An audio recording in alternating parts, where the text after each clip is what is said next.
جنات پر ایمان بھی، ایمان کا مطلب یہ یقین رکھنا کہ جنات کا وجود ہے، یہ بھی ایمان کا حصہ ہے۔ جنات کا منکر بھی اسلام سے خارج ہے، کیونکہ قرآن مجید سے، احادیث سے، تواتر سے یہ بات ثابت ہے کہ اللہ نے ایک مخلوق آگ سے بنائی ہے، ایک مخلوق بنائی ہے نور سے، جس کو کیا کہا جاتا ہے؟ فرشتہ۔ اردو میں، فارسی میں فرشتہ، انگلش میں اینجل، اور عربی میں ملک۔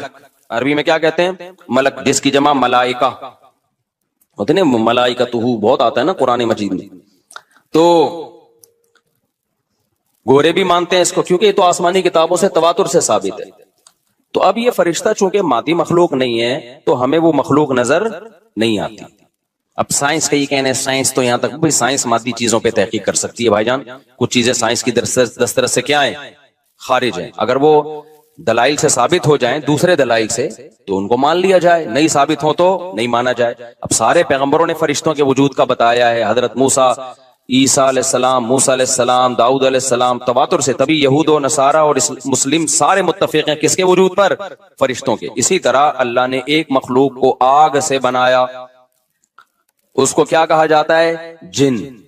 چونکہ وہ انسانوں سے چھپی ہوئی ہے اس لیے اس کو کیا کہا جاتا ہے؟ جن۔ جن چھپی ہوئی چیز کو کہتے ہیں۔ مجنون کسے کہتے ہیں؟ جس کی عقل چھپی ہوئی ہو، پردہ پڑ گیا ہو، دیوانہ ہو گیا ہو۔ جنین اس بچے کو کہتے ہیں جو ماں کے پیٹ میں ہو، وہ بھی چھپا ہوا ہوتا ہے نا۔ فلما جن علیہ اللیل، قرآن کہتے ہیں جب رات چھا گئی، اندھیرا کر دیا رات نے، تو ہر وہ چیز جو چھپی، جنون اسی سے نکلا ہے۔ جنون پاگل ہو گیا نا، گویا دماغ ہی غائب ہو گیا ہے، ٹھیک ہے نا۔ تو ہر وہ چیز جو چھپی ہوئی ہوتی ہے نا، اس میں جیم ڈبل نون والا مادہ پایا جاتا ہے۔ تو جن کو بھی جن اس لیے کہتے ہیں کہ وہ ہوتا ہے لیکن نظر بولو نہیں آتا۔ تو اس کے بارے میں ہمارا عقیدہ کیا ہے جو اسلام نے ہمیں بتایا ہے؟ بھائی جنات بھی مکلف ہیں اعمال کے، ان میں اچھے بھی ہوتے ہیں اور ان میں برے بھی ہوتے ہیں۔ البتہ شیطان ایک ایسا جن ہے جو برا ہے، ہر جن برا نہیں ہوتا، لیکن شیطان ایک برا جن تھا جو اڑ گیا تھا نا، وہ پڈے ماضی میں لگا تھا اور قیامت تک اڑا ہی رہے گا، اس کی نسل بھی ایسا ہی ہے۔ لیکن جنات میں اچھے بھی ہوتے ہیں اور جنات میں برے بھی ہوتے ہیں۔ جنات تعلیم کہاں سے لیتے ہیں؟ انسانوں سے لیتے ہیں۔ جنات میں کوئی الگ سے پیغمبر نہیں آتے، انسانوں ہی کو اللہ نے یہ فضیلت دی ہے کہ جنات فالو کس کو کریں گے؟ انسانوں کو۔ تبھی جتنے مذہب انسانوں میں ہے نا، اتنے ہی مذہب کس میں ہے؟ جن اگر میرا بیان سنتے ہیں تو 20 رکعت تراویح کے قائل ہو جاتے ہیں، کسی اہل حدیث کا بیان سنیں گے تو 8 کے قائل ہو جاتے ہیں، جہلم والی سرکار کا بیان سنیں گے تو جنوں کی بیویاں عدالت سے جا کے ان کی عدالتوں سے خلا لے رہی ہوتی ہیں کہ وہ شوہر جن شوہر دینے پر راضی نہیں ہوتا۔ وہ سارے جھگڑے جو انسانوں میں ہے نا، جن میں ہو سکتا ہے کچھ 4 شادیاں کرتے ہوں جو میرا بیان سنتے ہو اور پٹ بھی رہے ہوں جنیوں سے، چڑیلوں سے، اور جن میں ایسے بھی ہوں گے جو 1 کے قائل ہوں گے۔ تو جتنے، مجھے نہیں پتا جنات کو 4 کی اجازت ہے کہ 1 کی ہے، یہ کچھ مسائل ہو سکتا ہے جنات کی ہم سے ڈیفرنٹ ہوں، لیکن بہرحال تو حدیث سے ہمیں یہ پتا چلتا ہے بھائی ایک مخلوق ہے جسے کیا کہا جاتا ہے؟ جن کہا جاتا ہے۔ وہ ہے، اس کا وجود ہے، اور چونکہ وہ ہو سکتا ہے یہاں بھی کچھ جنات بیٹھے ہوئے ہوں۔ اگر وہ آپ کہیں وہ بیٹھے ہوئے کیوں؟ بھائی وہ کھڑے ہو گئے تو سب آپ لیٹے ہوئے ہوں گے پھر یہاں پہ، اس لیے ان کو بیٹھے ہی رہنے دو۔ میں اکثر چٹکلا سناتا ہوں نا، وہ پرانا ہو گیا لیکن کیا کریں، ایک آدمی کو کسی نے بتایا یہ فلیٹ پرانا ہے، خالی ہے، یہاں جنات ہیں، ادھر نہیں جانا، وہ فنٹر بنا ہوا ہے۔ میں چل جن من کی ایسی کی تیسی گیا، بیل بجائی، بندہ باہر نکلا نا، اب الٹے پاؤں اس کے آنکھیں گول گول، تو پھر بھی اس میں بڑا کانفیڈنٹلی نا اس نے کہا کوئی ڈرتا ورتا نہیں بھائی صاحب، آپ میں نے سنا یہاں کوئی جنات ہیں؟ تو وہ کہتا ہے میں تو 500 سال سے لہ رہا ہوں، مجھے تو اب کوئی جن نظر۔ اس نے کہا لے بھائی یہی جن ہے، وہی 500 سال سے رہ رہے کم، سمجھ رہے ہو؟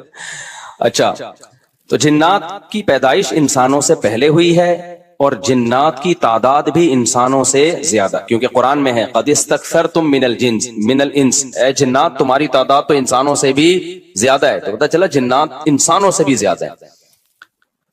تو ان میں اچھے بھی ہوتے ہیں، برے بھی ہوتے ہیں، ہری پگڑی والے بھی ہوتے ہیں، سفید پگڑی والے بھی ہوتے ہیں، دیوبندی بھی، بریلوی بھی، قادیانی بھی، ہندو بھی، ہر طرح کے فرقے، کیونکہ یہ تعلیم کہاں سے لیتے ہیں؟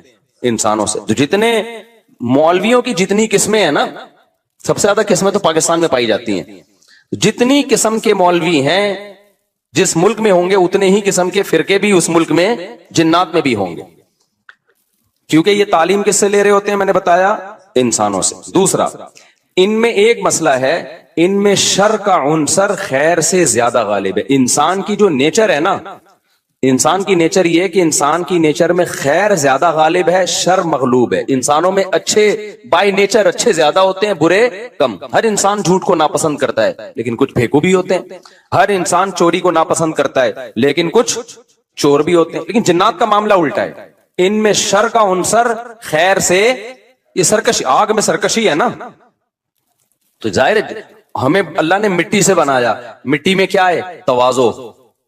تو حق سن کے چپ ہو جانا چاہیے انسان، ہو جاتے ہیں ہاں کچھ شیطان قسم کے ہوتے ہیں وہ چپ نہیں ہوتے، لیکن نارملی انسان کو جب صحیح بات پتہ چلتی ہے وہ کیا ہو جاتا ہے؟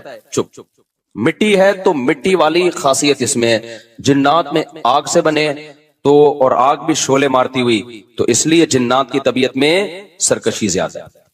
ایک بات یہ ہو گئی۔ دوسری بات کیا ہو گئی بھائی؟ جنات جو ہے نا، جنات یہ انسان سے زیادہ طاقتور ہوتے ہیں لیکن مرعوب ہوتے ہیں یہ انسان سے۔ اس کی میں ایک مثال دوں، بیل زیادہ طاقتور ہے یا وسیم بھائی؟ بیل، لیکن قابو کس کے ہوتا ہے بیل؟ انسان کی۔ وجہ اس کی یہ ہے کہ وہ مرعوب ہوتا ہے انسان سے، اس کو اللہ نے وہ دماغ نہیں دیا جو کس کو دیا ہے؟ انسان کو دیا ہے۔ بیل کو جس دن پتا چل گیا نا کہ میں زیادہ پاورفل ہوں تو کھوٹے کی جگہ آپ بندھے ہوئے ہوگے، بیل نہیں بندھا ہوا ہوگا۔ لیکن اللہ نے ایک روب رکھا ہے جانوروں پہ بھی انسان کا۔ گدھے کو دیکھو چلتے رہو، وہ منہ نیچے کر کے لوڈ اٹھا کے چلتا رہے گا، اس کو احساس ہی نہیں ہوتا کہ میری ایک لات کا مارا ہے یہ بندہ جو بیٹھا ہوا ہے نا میرے اوپر، تھوڑا سا یوں کیا اور ایک کھسکایا اٹھا کے گرے گا۔ تو ایسے ہی خوب سمجھ لو جنات انسانوں سے ڈرتے ہیں، نہ کہ انسان کو جنات سے ڈرنا چاہیے۔ جنات ڈرتے ہیں کس سے؟ انسان سے۔